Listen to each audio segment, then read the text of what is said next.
जय माता दी। आज नवरात्र का पहला दिन है और हमारे भारत में बहुत सारे भक्त हैं जो दुर्गा सप्तशती का पाठ करते हैं। बहुत सारे लोग ऐसे भी हैं जो दुर्गा सप्तशती का पाठ नहीं भी करते हैं। समय का अभाव होता है या फिर नहीं मानते हैं। चलिए, जो दुर्गा सप्तशती का पाठ करना चाहते हैं उनके लिए, जो दुर्गा नवरात्र करना चाहते हैं, जो दुर्गा सप्तशती का पाठ करना चाहते हैं या फिर कर रहे हैं, उनके लिए एक विशेष जानकारी। हालांकि पुराने जितने भी भक्त हैं, पाठ करने वाले हैं, सबको पता है दुर्गा सप्तशती के बारे में, लेकिन कुछ नए नए हमारे साथ युवक जुड़ते हैं जिनको ये पता नहीं होता है कि दुर्गा सप्तशती का पाठ कैसे करना चाहिए, किस तरह से करना चाहिए। तो सबसे पहले आप जान लें कि ये दुर्गा सप्तशती है, इसमें 700 श्लोक है, इसलिए इसका नाम दुर्गा सप्तशती पड़ा है। हमारे एक और ग्रंथ हैं जिसमें 700 श्लोक है, श्रीमद् भागवत गीता, लेकिन हम यहाँ चर्चा सिर्फ करेंगे दुर्गा सप्तशती की। दुर्गा सप्तशती में कुल 13 अध्याय हैं। 13 अध्यायों को 3 चरित्र में बांटा गया है। श्री मार्कंडेय पुराण का यह एक भाग है, देवी स्तुति इसमें है। 3 चरित्र जो लोग जानते हैं या जिन लोगों के पास समय है, जो लोग लंबे समय तक आराधना में बैठ सकते हैं, वो तो पूरा अध्याय 1 से लेकर 13 तक अध्याय का पूरा संपूर्ण पाठ करते हैं। लेकिन जिनके पास समय नहीं है, जो इतनी देर बैठ नहीं सकते हैं, वो किस तरह से आराधना करें। तो 3 चरित्र हमने बताया। प्रथम चरित्र में महाकाली के बारे में बताया गया है। महाकाली की आराधना होती है जो प्रथम अध्याय में आता है। दूसरा चरित्र है जिसमें महालक्ष्मी, जो कि दुर्गा के रूप में आती है, महालक्ष्मी को ही दुर्गा कहा जाता है, जिसे मध्यम चरित्र के रूप में बताया गया है। आप देखेंगे, आप पलटेंगे तो अध्याय दूसरे में लिखा हुआ है मध्यम चरित्र।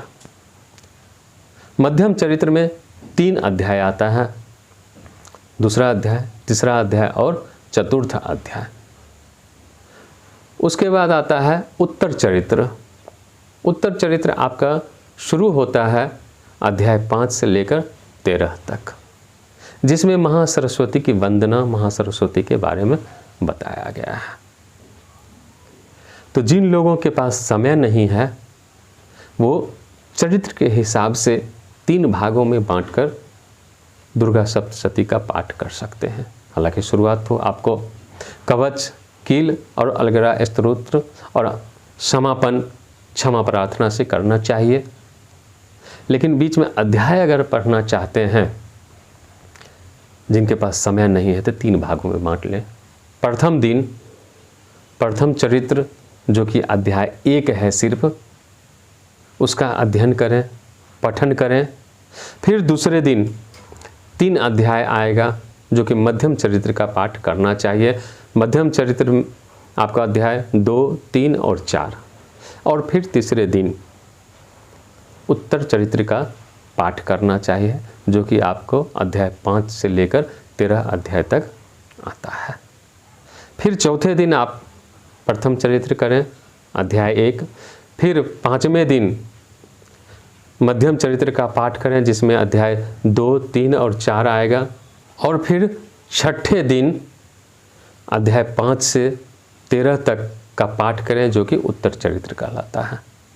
फिर इसी तरह से आप सप्तमी को प्रथम चरित्र अध्याय 1, अष्टमी को मध्यम चरित्र अध्याय 2, 3 और 4 का पाठ करें, और नवमी जब आए तो उस दिन अध्याय 5 से लेकर अध्याय 13 तक का पाठ करें, जो कि उत्तर चरित्र कहलाता है।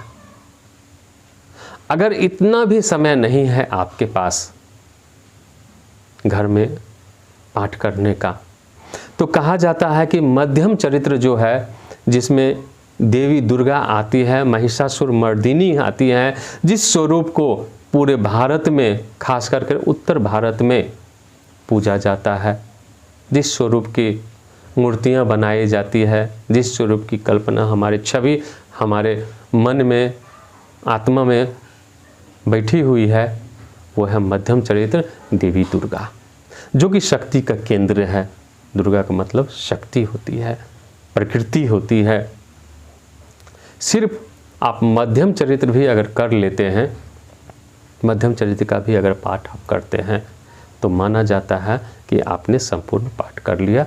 बाद में क्षमा प्रार्थना कर लें। तो जिनके पास जो जैसा समय है, अगर आप दुर्गा सप्तशती का पाठ करना चाहते हैं, 700 श्लोकों को 3 भागों में बांटा गया है, प्रथम चरित्र, मध्यम चरित्र और उत्तर चरित्र। तो इस तरह से आप पाठ कर सकते हैं। और इस पाठ के अंदर क्या विशेषताएं हैं, समय मिला तो फिर हम अलग अलग अध्यायों पर बात करेंगे। फिलहाल इतना ही कि किन भक्तों को किस तरह से दुर्गा सप्तशती का पाठ करना चाहिए और किसमें क्या फलित होती है। आज के लिए बस इतना ही। जय माता दी।